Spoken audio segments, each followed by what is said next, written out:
నమస్తేనండి. అందరూ బాగుండాలని, లలితా పరమేశ్వరి అమ్మవారి ఆశీస్సులు మనందరిపైన ఉండాలని మనస్ఫూర్తిగా కోరుకుంటున్నాను. రేపే జ్యేష్ఠ శుద్ధ పూర్ణిమ. దీనినే ఏరువాక పౌర్ణమి అని కూడా వ్యవహరిస్తారు. నాగలి సారించి పనులు ప్రారంభించడానికి మంచి నక్షత్రమే ఈ జ్యేష్ఠ అని జుమ్మన జ్యోతిష్య శాస్త్రం చెబుతుంది. ఆ నక్షత్రంతో చంద్రుడి కూడి ఉండే రోజు జ్యేష్ఠ పూర్ణిమ. ఓషధులకి సస్యానికి అధిపతి అయిన చంద్రుడు జ్యేష్ఠ నక్షత్రానికి చేరువలో ఉన్న తరుణంలో ఏరువాక పౌర్ణమి శుభ ఫలితాలను అందిస్తాడు. అందుకే జ్యేష్ఠ పౌర్ణమి నాడు మొదటిసారి పొలాన్ని దున్నుతూ ఉంటారు. ఏరువాక అంటే ఏరు అంటే ఎద్దులను నాగలికి కట్టి దున్నడానికి సిద్ధం చేయడం అని అర్థము. ఈరోజు రైతులు కాడెద్దులను కడిగి వాటి కొమ్ములకు రంగులు పూసి మెడలో గజ్జలు గంటలతో అలంకరిస్తారు. మరియు ఎడ్లకు కట్టే కాడిని ధూపదీప నైవేద్యాలతో పూజించి ఎద్దులకు భక్ష్యాలు తినిపిస్తారు. మరియు పొలాలకు వెళ్ళి భూతల్లికి పూజలు నిర్వహిస్తారు. వర్ష ఋతువులో జ్యేష్ఠ శుద్ధ పూర్ణిమను తెలుగు రైతులు ఏరువాక పున్నమిగా జరుపుకుంటూ ఉంటారు. తొలకరి జల్లులు ఆగమనంతో రైతులు ఆనందోత్సాహాల మధ్య అరక దున్నటంతో పొలం పనులు మొదలు పెడతారు. సంప్రదాయకంగా రైతులు ఈ ఏరువాక పున్నమిని పండుగలాగా జరుపుకుంటూ ఉంటారు. సామూహికంగా ఎద్దులను తోలుకొని పొలాలకు వెళ్ళి దుక్కి దున్నుతూ ఉంటారు. మరియు ఈ రోజున ఆడపడుచులు పుట్టింటికి వస్తారు. ఈ పండుగ నాడు చేసే మరో ముఖ్యమైన వేడుకనే ఎద్దుల పందేలు. ఎద్దులను బాగా అలంకరించి పరిగెత్తిస్తారు. అలా అవి పరిగెడుతూ ఉంటే వాటి వెనుక యువకులు పరుగులు తీస్తారు. ఎద్దులకు బండలు కట్టి పరుగులు తీయిస్తారు. దీన్నే బండలాగుడు పోటీ అని అంటూ ఉంటారు. ఈ ఏరువాక పౌర్ణమి రోజునే ఇళ్లలో పనిచేసే జీతగాళ్ల సంవత్సరం ముగిసి కొత్త సంవత్సరం మొదలవుతుంది. వేదకాలంలో ప్రతి పనిని యజ్ఞంగానే భావించేవారు. మన ప్రాచీన కాలం నుంచి ఈ జ్యేష్ఠ పౌర్ణిమను ఏరువాక పౌర్ణమిగా వ్యవహరిస్తూ ఉన్నారు. అథర్వ వేదము ఈ ఏరువాకను నడుత్సవంగా చెప్పింది. క్షేత్రపాలకుని మంత్రాలతో స్తుతించి నాగలితో భూమిని దున్ని విత్తనాన్ని చల్లడం ఆచరణలో ఉంది. ఆ తర్వాతి కాలంలో పరాశరుడు, బోధాయనుడు మొదలైన మహర్షులు తమ గుహ్య సూత్రాల్లో ఈ పండుగను ప్రస్తావించారు. విష్ణు పురాణం ప్రకారము సీతాయజ్ఞంగా ఈ ఏరువాకను వివరించింది. సీత అంటే నాగలి అని అర్థము. వప్పమంగళ దివసము, బీజావాపన మంగళ దివసము, వాహన పుణ్యాహ మంగళము, కర్షణ పుణ్యాహ మంగళము అనే పేర్లతో ఈ పండుగను అతి వైభవంగా జరుపుకునేవారు. శుద్ధోదన మహారాజు ఆనాడు కపిలవస్తులో లాంఛనంగా ఈ ఏరువాకను ప్రారంభిస్తూ బంగారు నాగలిని కర్షకులకు అందించినట్లుగా ఓ ఇతిహాసంగా ఉంది. ఆలుడు రాసిన గాథ సప్తశతిలో ఈ ఏరువాక గురించి గాథలు కూడా ఉన్నాయి. తెలుగు పండుగల్లో సాహిత్యధారలు ఉన్న కొన్ని వేల సంవత్సరాల అతి ప్రాచీన పండుగ ఇది. మరియు శ్రీకృష్ణదేవరాయల కాలంలో కూడా ఈ ఏరువాక సందర్భంగా రైతన్నలకు అవతరించినట్లుగా తెలుస్తూ ఉంటుంది. ఈ వర్ష ఋతువులో జ్యేష్ఠ శుద్ధ పూర్ణిమను తెలుగు రైతులు ఏరువాక పున్నమిగా జరుపుకుంటారు. తొలకరి జల్లుల ఆగమనంతో రైతులు ఆనందోత్సాహాల మధ్య అరక దున్నటంతో పొలం పనులు మొదలు పెడతారు. ఏరు అంటే దున్నడానికి సిద్ధం చేసిన నాగలి అని, ఏరువాక అంటే దున్నడానికి ప్రారంభమని అర్థము. అంటే వ్యవసాయం మొదలుపెట్టడము. సంప్రదాయకంగా రైతులు ఏరువాక పున్నమిని పండుగలా జరుపుకుంటారు. ఈ రోజున ఎద్దులను కడిగి చక్కగా అలంకరిస్తారు. వాటికి పొంగలి పెడతారు. అనంతరము రైతులందరూ కూడా సామూహికంగా ఎద్దులను తోలుకొని తమ పొలాలకు వెళ్ళి దుక్కి దున్నిస్తారు. జ్యేష్ఠ నక్షత్రంలో సంచరించే సమయము జ్యేష్ఠ మాసము. చైత్రమాసం నుంచి మొదలయ్యే మన సంవత్సరంలో 3వ నెల మాత్రమే కాదు, త్రిమూర్తులలో ఒకరైన బ్రహ్మదేవునికి ఈ మాసము అత్యంత ప్రీతికరమని చెబుతారు. బ్రహ్మ అంటేనే సృష్టికి అధిపతి. ఈ జ్యేష్ఠమాసంలోనూ తొలకరితో కొత్త సృష్టి ప్రారంభమవుతుంది కాబట్టి ఆ చతుర్ముఖునికి ఈ కాలము ఇష్ట సమయం కావడంలో ఆశ్చర్యం లేదు. ఇక జ్యేష్ఠమాసము అనగానే ఏరువాక పున్నమి గుర్తుకు వస్తుంది. ఆ సమయానికి ఋతువులు బలపడి వర్షాలు మొదలవుతాయి. దుక్కి దున్ని పొలం పనులను మొదలు పెట్టడానికి ఇది అనువైన సమయము. అంతేకాదు అందరూ కూడా ఒకేసారి పనులు మొదలు పెడితే వ్యవసాయం కూడా క్రమపద్ధతిలో ఉంటుంది. అందుకోసమే జ్యేష్ఠ మాసంలో వచ్చే పౌర్ణమి రోజున వ్యవసాయ పనులను మొదలుపెట్టాలని సూచించి ఉంటారు మన పెద్దలు. ఒక రకంగా ఇది వ్యవసాయానికి ఉగాది లాంటిది. కర్షకులకు క్యాలెండర్ ఇది. ఏరువాక అంటేనే దుక్కి మొదలు పెట్టడం అని అర్థము. ఈ ప్రత్యేకమైన రోజును ఓ వేడుకలా నిర్వహిస్తూ ఉంటారు రైతులందరూ కూడా. అప్పుడు ఎద్దులను శుభ్రం చేసి వాటిని చక్కగా అలంకరిస్తారు. వాటికి పొంగలిని నైవేద్యంగా పెడతారు. మరో విశేషం ఏమిటంటే గ్రామీణ ప్రాంతాల్లో ఈరోజు ఎద్దుల పందాలు కూడా నిర్వహిస్తూ ఉంటారు. ఈరోజు ఎద్దులతో తొలి దుక్కి దున్నించడంతో పాటు ఆ సమయంలో తాము కూడా పడతారు రైతులు. తమ కష్టసుఖాల్లో తోడుండే మూగజీవుల పట్ల తమ గౌరవాన్ని తెలియజేసే ఆచారం అది.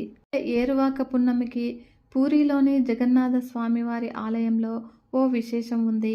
ఆ రోజు ఆలయంలోని జగన్నాథ, సుభద్ర, బలరాములకు స్నానం చేయించి వారిని 15 రోజుల పాటు ఏకాంతంలో ఉంచుతారు. మరియు రైతులు ఈ సమయంలో తీర్థయాత్రలు కూడా మానుకొని శ్రద్ధగా పొలం పనులు చేసుకోవాలనే సూచన ఇందులో ఉండి ఉండవచ్చును.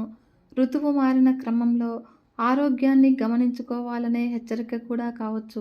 ఈ ఏరువాక పున్నమి రోజున వటసావిత్రి వ్రతం చేసే ఆచారం కూడా ఉంది.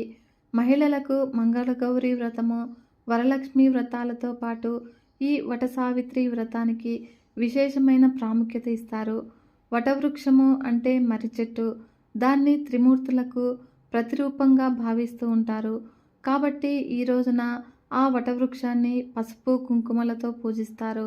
మరియు దాని చుట్టూ 108 సార్లు ప్రదక్షిణ చేస్తూ దారం చుడతారు. ఇలా చేస్తే భార్యాభర్తల మధ్య అనుబంధం బలపడుతుందని, ఇద్దరూ దీర్ఘాయుష్యుతో ఉండేలా త్రిమూర్తుల ఆశీస్సులు లభిస్తాయని వారి నమ్మకము.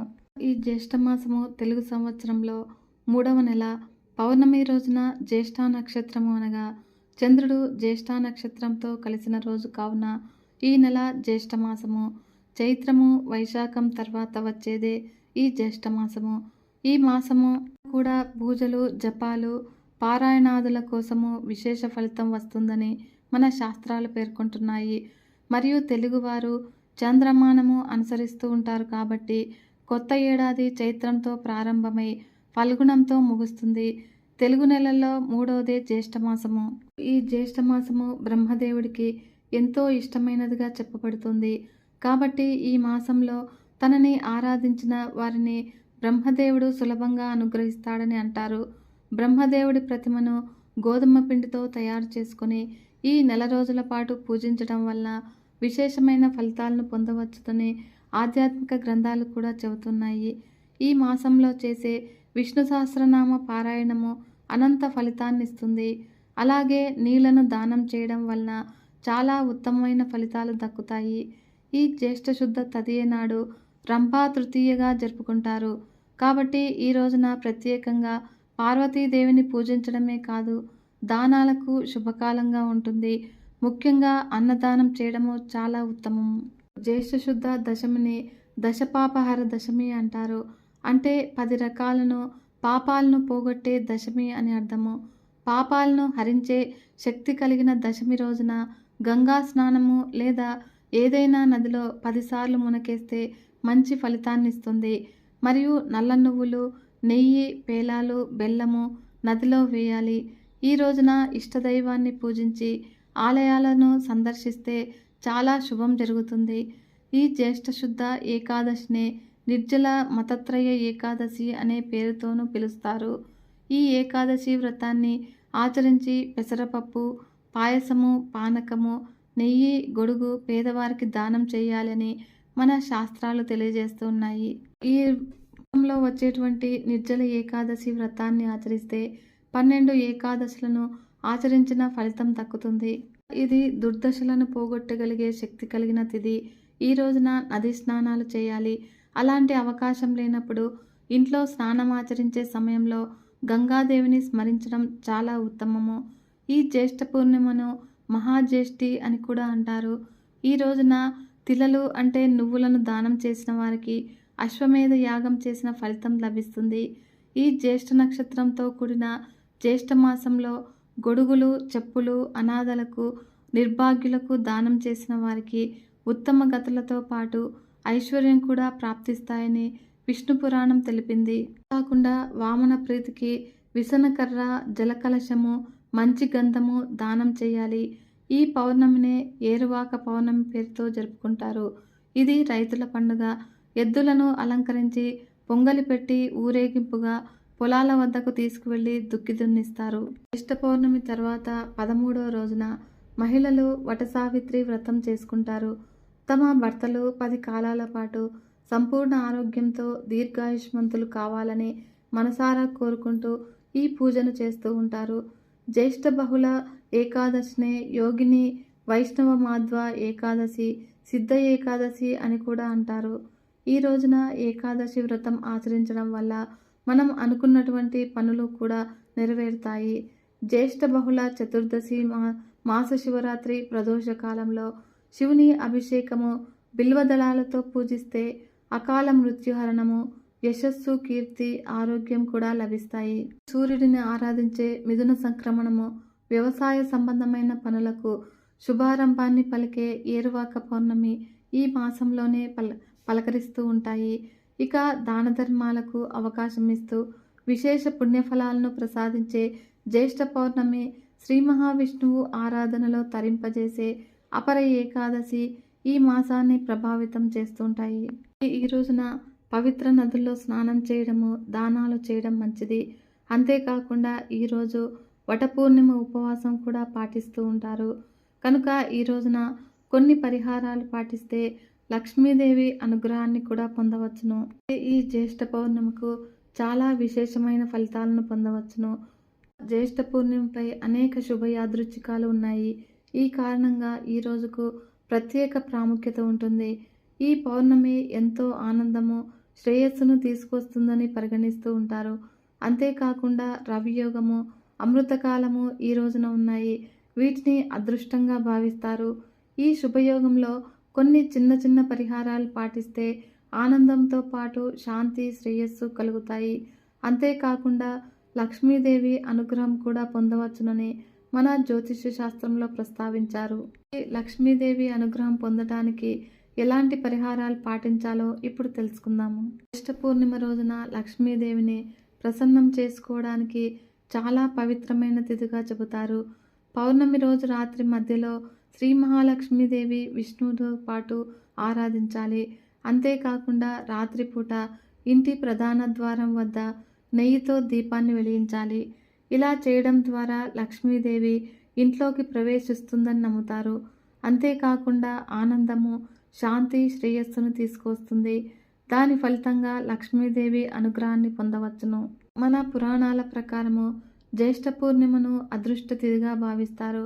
ఈ రోజున లక్ష్మీదేవి స్తోత్రాన్ని, కనకధార స్తోత్రాలను పఠించడము సంపద సాధించడానికి చాలా ప్రయోజనకరంగా ఉంటుంది. సాయంత్రము లక్ష్మీదేవిని ధ్యానించడం వల్ల నీటిలో దీపాన్ని దానం చేయాలి. ఇలా చేయడం ద్వారా ఇంట్లో ఎప్పుడూ కూడా లక్ష్మీదేవి ఆశీర్వాదం పొందవచ్చును. ఈ స్తోత్రాలు, మంత్రాలు పఠించడం ద్వారా లక్ష్మీదేవి సంతృప్తి చెందుతుంది. ఆర్థిక సంబంధిత సమస్యల నుంచి బయటపడటానికి ఈ పౌర్ణమి తిథి నాడు చంద్రోదయం తర్వాత బియ్యము, చక్కెరను నీటిలో కలిపి శ్రీ మహాలక్ష్మీదేవికి నైవేద్యాన్ని పెట్టి భక్తితో సేవించిన ఎడల ఉన్నటువంటి ఆర్థిక సమస్యలు తొలగి మానసిక ప్రశాంతత లభిస్తుంది. మరియు భార్యాభర్తలు కలిసి అర్ఘ్యాన్ని సమర్పిస్తే వారి సంబంధము జీవితాంతము విచ్ఛిన్నం కాకుండా ఉంటుంది. ఈ జ్యేష్ఠ పూర్ణిమ తిథి నాడు లక్ష్మీదేవిని ఆరాధించాలి. ఈమె పటము విగ్రహం ముందు 11 గవ్వలకు పసుపు రాసి లక్ష్మీదేవి పాదాల వద్ద ఉంచాలి. అనంతరము పసుపు లేదా కుంకుమతో తిలకాన్ని దిద్ది పూజించాలి. ఆ తర్వాత లక్ష్మీ చాలీసా లేదా కనకధార స్తోత్రాన్ని పారాయణం చేయాలి. మరుసటి రోజు వీటిని ఎరుపు వస్త్రంలో కట్టి బీరువాలో లేదా అల్మారాలో ఉంచాలి. ఇలా చేయడం ద్వారా మీ ఆర్థిక సంబంధమైన సమస్యలన్నీ కూడా తొలగిపోతాయి. ఈ పూర్ణిమ రోజున లక్ష్మీదేవికి పాయసాన్ని నైవేద్యంగా నివేదించి పెళ్లి కాని 5 యువతులకు ఆహారంగా ఇవ్వాలి. అనంతరం వారికి దక్షిణ ఇవ్వాలి. ఆ తర్వాత కూడా లక్ష్మీదేవి ప్రసాదాన్ని స్వీకరించాలి. ఈ విధంగా చేయడం ద్వారా లక్ష్మీదేవి అనుగ్రహము ప్రతి కుటుంబం మీద ఉంటుంది. కాకుండా ఆరోగ్యం కూడా మెరుగుపడుతుంది. ఈ పౌర్ణమి రోజున విష్ణు సహస్రనామాన్ని పఠించడం ద్వారా గల సకల రుణ బాధలను కూడా తొలగించుకోవచ్చును. జ్యేష్ఠాదేవి నివాస స్థలం ఎక్కడుందో ఇప్పుడు ఈ కథ ద్వారా తెలుసుకుందాము. పూర్వము క్షీరసాగర మదనంలో లభించిన అనేక వస్తువులలో లక్ష్మీదేవిని, కౌస్తుభాన్ని శ్రీహరికి సమర్పించి తక్కిన సంపదనంతా కూడా దేవతలు తీసుకున్నారు. అప్పుడు శ్రీహరి శ్రీదేవిని పెళ్లి చేసుకోదలిచాడు. కానీ శ్రీదేవి, ఓ నారాయణ, నాకన్నా పెద్దదైన అక్క ఉన్నది. ఆ జ్యేష్ఠకు పెళ్లి కాకుండా కనిష్టనైన నేను వివాహం ఆడటము న్యాయం కాదు కనుక ముందు ఆమెకు పెళ్లి చేసిన తర్వాత మళ్ళీ పెళ్లి చేసుకుంటాను అని కోరుకుంటుంది. ధర్మబద్ధమైన శ్రీదేవి మాటలకు అంగీకరించిన శ్రీ మహావిష్ణువు ఉద్దాలకుడు అనే మునికి జ్యేష్ఠాదేవిని సమర్పించాడు. స్థూలవదన, అశుభకారిణి, అరుణనేత్రి, కఠినగాత్రి, బిరుసు శిరోజాలను కలిగిన జ్యేష్ఠాదేవిని ఉద్దాలకుడు తన ఆశ్రమానికి తీసుకొచ్చాడు. నిరంతర హోమధూప సుగంధాలతో వేదనాదాలతో నిండిన ఆశ్రమాన్ని చూసి జ్యేష్ఠాదేవి దుఃఖిస్తూ, ఓ ఉద్దాలక, నాకు ఈ చోటు సరిపడదు. వేదాలు ధ్వనించే, అతిథి పూజా సత్కారాలు జరిగే, యజ్ఞయాగాదులు నిర్వహించే స్థలాల్లో నేను నివసించను. అన్యోన్య అనురాగం గల భార్యాభర్తలు ఉన్న చోటు కానీ, పితృదేవతలు పూజింపబడే చోట కానీ, ఉద్యోగస్తుడు, నీతివేత్త, ధర్మనిష్ఠుడు, ప్రేమగా మాట్లాడేవాడు, గురుపూజ దురంధరుడు ఉండే స్థలాల్లో నేను ఉండను. అయితే రాత్రింబవళ్ళు ఆలుమగలు దెబ్బలాడుకుంటూ ఉంటారో, ఏ ఇంట్లో అతిథులు నిరాశతో ఉసూరుమంటూ ఉంటారో, ఎక్కడైతే వృద్ధులకు, మిత్రులకు, సజ్జనులకు అవమానాలు జరుగుతూ ఉంటాయో, ఎక్కడైతే దురాచారాలు, పరద్రవ్య పరభార్యాపహరణ శీలులైన వారు ఉంటారో అలాంటి చోట మాత్రమే నేను ఉంటాను. మరియు కళ్ళు తాగేవాళ్ళు, గోహత్యలు చేసేవాళ్ళు, బ్రహ్మహత్యాది పాతకులు ఎక్కడ ఉంటారో నేనక్కడ ఉండటానికి ఇష్టపడతాను అని అంది. జ్యేష్ఠాదేవి మాటలకు కించిత్తు నొచ్చుకున్న వేదవిధుడైన ఉద్దాలకుడు, ఓ జ్యేష్ఠ, నువ్వు కోరినట్లుగా నీకు తగిన నివాస స్థానాన్ని అన్వేషించి వస్తాను. అంతవరకు నువ్వు ఈ రావి చెట్టు మొదట్లోనే కదలకుండా కూర్చో అని చెప్పి బయలుదేరి వెళ్ళాడు. అలా భర్త ఆజ్ఞ ప్రకారము రావి చెట్టు మొదట్లో అలాగే ఉండిపోయిన జ్యేష్ఠాదేవి ఉద్దాలకుడు ఎన్నాళ్ళకి రాకపోవటంతో పతి విరహాన్ని భరించలేక పెద్ద పెట్టున దుఃఖించసాగింది. ఆమె రోదనలు వైకుంఠంలో ఉన్న లక్ష్మీనారాయణల చెవుల్లో పడ్డాయి. అప్పుడు వెంటనే లక్ష్మి తన అక్కగారిని ఊరడించవలసిందిగా శ్రీ మహావిష్ణువును కోరింది. అప్పుడు శ్రీ మహావిష్ణువు జ్యేష్ఠాదేవి ఎదుట ప్రత్యక్షమై ఆమెను ఊరడిస్తూ, ఓ జ్యేష్ఠాదేవి, ఈ రావి చెట్టు నా అంశతో కూడి ఉంటుంది కనుక నువ్వు దీని మూలంలోనే స్థిర నివాసం ఏర్పరచుకుని ఉండిపో. ప్రతి ఏటా నిన్ను పూజించే గృహస్థుల యందు లక్ష్మి నివసిస్తూ ఉంటుంది అని చెప్పాడు. ఆ నియమాలతోనే ప్రతి శనివారము రావి చెట్టు పూజనీయగాను అక్కడ జ్యేష్ఠాదేవికి షోడశోపచార విధిని అర్పించే స్త్రీల పట్ల శ్రీదేవి అమిత కరుణ కురిపించేటట్లుగా ఏర్పరిచాడు శ్రీ మహావిష్ణువు. ఈ జ్యేష్ఠ మాసంలో ఇంట మొదట పుట్టిన వారు అంటే జ్యేష్ఠ సంతానమైనటువంటి వధూవరులకు వారికి జ్యేష్ఠ మాసంలో వివాహం తగదు అని దీనినే త్రిజ్యేష్టం అంటారు. సాధారణంగా భార్యాభర్తల అన్యోన్యత దాంపత్యానికి మనసే ప్రధానము. మన జ్యోతిష సంప్రదాయంలో చంద్రుడిని మనఃకారకుడిగా అభివర్ణించారు. కాబట్టి వివాహముహూర్త నిర్ణయంలో చంద్రబలం తప్పనిసరిగా చూడాలని కూడా చెబుతారు. ఈ జ్యేష్ఠ మాసంలో పౌర్ణమి నాటి చంద్రుడు జ్యేష్ఠ నక్షత్రంతో కూడి ఉంటాడు. కాబట్టి వధూవరులిద్దరూ జ్యేష్ఠ సంతానం అయితే ఈ జ్యేష్ఠ మాసంలో నిర్ణయించే ముహూర్తానికి చంద్రబలం చాలదని మన జ్యోతిష శాస్త్రజ్ఞుల అభిప్రాయము. అందుకే జ్యేష్ఠ మాసంలో ఇంట్లో జ్యేష్ఠుల వివాహము అంత ప్రశస్తం కాదని నిర్ణయించారు కదా ఫ్రెండ్స్. ఈ వీడియో మీకు నచ్చినట్లయితే ఒక చిన్న లైక్ చేసి మన ఛానల్ని ఇంతవరకు సబ్స్క్రైబ్ చేసుకోకుంటే సబ్స్క్రైబ్ చేసుకుని సపోర్ట్ ఇవ్వండి ఫ్రెండ్స్. మరొక మంచి వీడియోతో మీ ముందుకు వస్తాను. అంతవరకు సెలవు. నమస్కారం.